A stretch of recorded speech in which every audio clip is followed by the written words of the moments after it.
All right, good morning, guys. Tush coming at you. It's Saturday, December the 19th, and just coming at about 9:30 a.m. in the morning. We've just come out to grab the linkage rods off this throttle shaft as we're going to visit Alain this morning.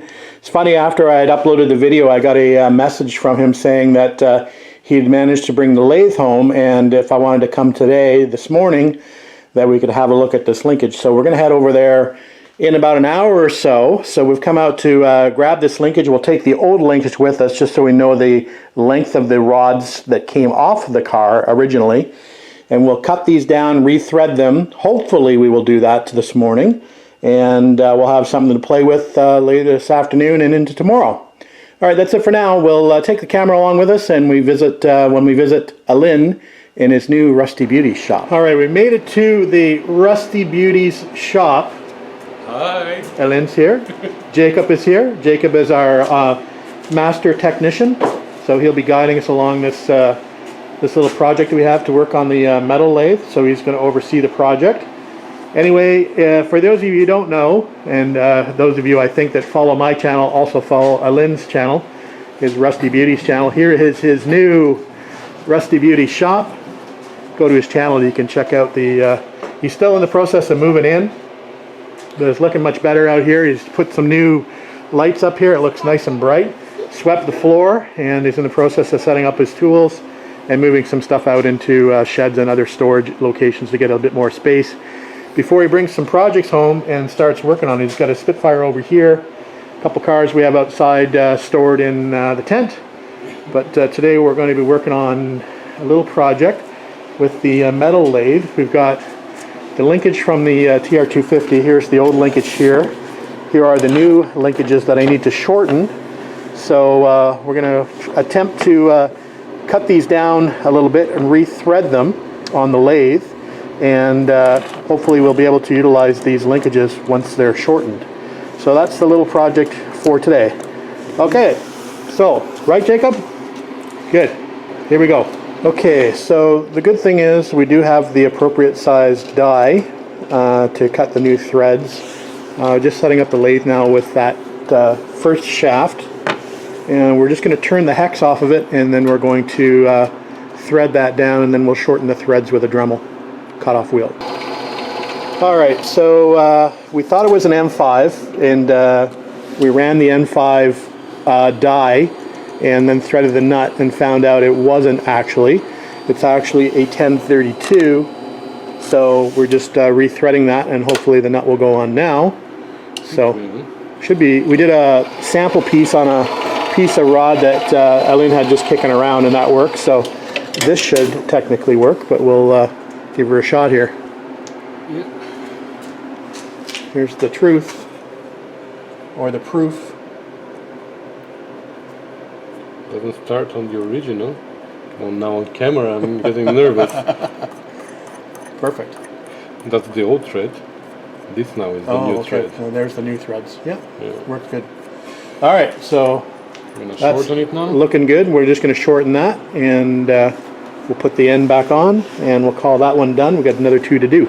Okay, so one is done. So there we have it successfully turned down, and that's what we're looking for. We've just compared it to the old linkage, and we think that's going to work pretty well. So on to the other two.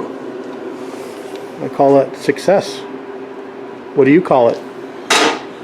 Luck. All right, thing of beauty, everything's shortened, so take her back home and see if they actually work on the car. All right, guys, back in the Taj Mahal, just coming up to about 7 p.m. and we've shortened the rods to where they were as far as the factory, not the factory, but the one that was installed in the car previously. So that's where we're going to start with. So we'll install these and see what that linkage looks like with the shortened rods installed. All right, guys, ran into another bit of an issue with this linkage. As far as the length is concerned, it's working out fine. The problem is now clearance between the linkage and the carb body. This one is fine. I've got full downward movement without it fouling anywhere. Now the problem arises when I try to put this one on, this carb, which would have to go on this side, since there's no room for it to be on this side. So when I put it on this side, the actual linkage rod fouls with the bottom of the carb body when the throttle moves down. So that is going to be an issue. So we have to come up with some resolution for that, and it's not going to probably involve these, because I can't see how I'm going to make these work with that interference down there on the carb body. So we're going to try something else just for fun. All right, guys, back in the garage Sunday morning after giving up last night on our newly shortened linkage. So I tried to tell you what the issue was last night, and I'm not sure whether I was doing a good job or not. So the issue was that this linkage has to be installed on this side from a clearance perspective, because if I try to install it on this side, I don't have enough clearance if I have a linkage on this side as well. It looks like it'll actually fit, but by the time you put the actual hardware in there to bolt it up and the nut, they'll actually have an interference fit there. If I put this on this side, and if I had one installed on this side, the problem being that when this carb pushes down, this linkage pushes down, this will actually interfere down here. I don't know if you can see that, down here on the carb body. So there's not enough clearance for the joint and the hardware at the bottom. I tried trimming it a little bit. I tried trimming the lock nut up a little bit, but it's not going to give me enough as far as clearance is concerned to get wide open throttle. So what I decided was that these are a little chunky, so I decided I'd try to use a little bit thinner rod, which is, these are off the DCOE 42s off my TR3. Now they may look thinner, which they are, they're less chunky, that's for sure, but the actual rose joint section is actually the same width, and I'm still having an interference issue with using this style of linkage. So what I've decided to do is I've gone complete full circle, and we're going to go back, and I can now see why the guy that designed this used these style of mounts, because there's literally no hardware except for a bushing and a cotter pin arrangement to fasten that bottom piece to that linkage. So I think we're going to sandblast these up, and we're going to reutilize these. That's the best case scenario. Otherwise, I'm into a whole new redesign of trying to relocate probably one of these arms here, probably to the outside. But I don't really want to do that. I want to stick with the way that the carbs have been set up previously. So, like I said, I think best case scenario, we'll clean these bits up as best as possible, and we will reutilize these. In order to reutilize these little holes here on these arms need to be drilled out a little bit wider on these arms. So these will have to come off and be drilled out in order for those to fit. So these will come off, be drilled out, and will fit up the new old links once we get them sandblasted and painted up. So that's what we're out here doing today. We'll also fix this while we're sandblasting. We'll sandblast up this vacuum line, and we'll get that painted as well. So that's what we're up to. Alright guys, here's that vacuum tube now sandblasted, and it came up nicely. You can see it's all been sort of handmade and brazed here.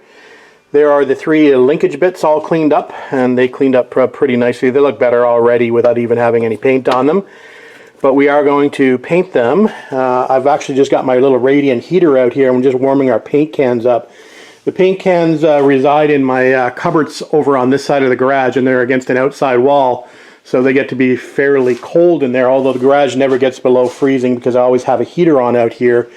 They're still probably only about 3 degrees Celsius, so they won't spray very well. So we're going to heat those up. We're going to heat the parts up a bit. We're probably going to get our heat gun out as well. Some of the stuff I'm using is a high heat paint, which needs to be baked in the oven. And generally what I do with that is I'll just get the heat gun out and do a few passes with the heat gun to cure that. So I think we're going to try to do these in a fake cadmium color. And this we're going to try to match the manifold color, which is here. Now, the only issue with these VHT cans is they don't indicate actually on the can what color the paint is. So I have a habit of mixing up the lids on cans. So of course it's indicated on what's on the can lid, but who knows if that's the actual paint in this can or not. That's the only problem with the VHT paints. Most of the other paints are always labeled on the side, but VHT doesn't actually label their colors on the actual can. Alright guys, parts are now painted, and we've just got them sitting in front of the heater drying. There's my paint drying setup. That seems to work pretty well. Just got to keep an eye on it and make sure it doesn't get too hot. So we'll let that sit for probably 15 minutes or so, and then we should be good to go as far as handling is concerned, and then we'll get back to getting these attached to the actual car. The other thing I wanted to do is just make a comparison of the new connecting linkage versus the old linkage, and just trying to figure out which hole I want to use. And it's kind of a tough decision whether I want to use the inside or the middle hole. The inside's probably a little bit closer, but it might be a little bit too far in. So I think we're going to go with the middle hole initially. So we'll enlarge the middle hole to be able to get the larger screws through to be able to bolt that up to this linkage. Okay, just about ready to install this back on the car. We've got the holes drilled out. We've gone with the inner hole. It actually lined up a little closer to the old throttle shaft. And we've got our new linkage bars here and new hardware. So let's get this installed in the car and see if we can get this to operate as it should. Alright guys, after a very long time and a long roundabout way to get there, we have a working linkage that's better looking than the original, at least, although we've got a mixture of new and used parts on this now. But it seems to work okay. Let me just grab this, and you can see that it pulls and returns okay. So I'm pretty sure I've got some wide open throttle here. I'll do a few more checks, but at least it's operating as it should. So happy about that, and now I can move on to some other things. Maybe I'll work on this vacuum rail at the rear in order to fit that, and then we'll probably call it a night and we'll go make ourselves some dinner, maybe take a video of that. Alright guys, I'm pretty happy with that. That rail looks good with those cadmium coated clips to tie everything in, which is kind of important to me. And of course I've matched the manifold with this vacuum pipe, so that looks good in my mind at least. So yeah, that's looking much better than the rusty bits that were on there before.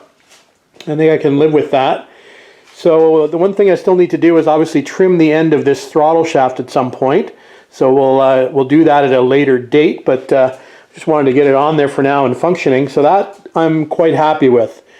So not much left to do on the carbs. We still need to run the fuel line across the top. I was going to do that tonight, and I'm debating whether to use these spring clips here on the fuel lines or actually use some fuel injection clips. I have the fuel injection clips, which are obviously a screw type clamp, and they'll clamp a line on better. The only issue is they're not cadmium coated, they're silver, so I'm not going to be going with the theme there. Anyway, I'm happy with that. We'll leave it there tonight. One more thing before we go. Surprise delivery today. When I went inside from the garage for a bit of a break, my air-fuel ratio digital gauge finally came on a Sunday from Canada Post, which is absolutely unbelievable. So this was ordered on December the 2nd and has finally arrived to me, so it took a bit of time to get here. I'm happy to have it. So that'll be the next project, probably, is to, I guess I'm going to have to take the exhaust back off completely again. And the AFR valve is going to have to be drilled in here in the collector somewhere to be able to put the bung in. So I'm going to have to take the collector off in order to get that drilled properly and the bung welded in. So that'll be a future project. Stay tuned. Anyway, that's it for tonight, guys.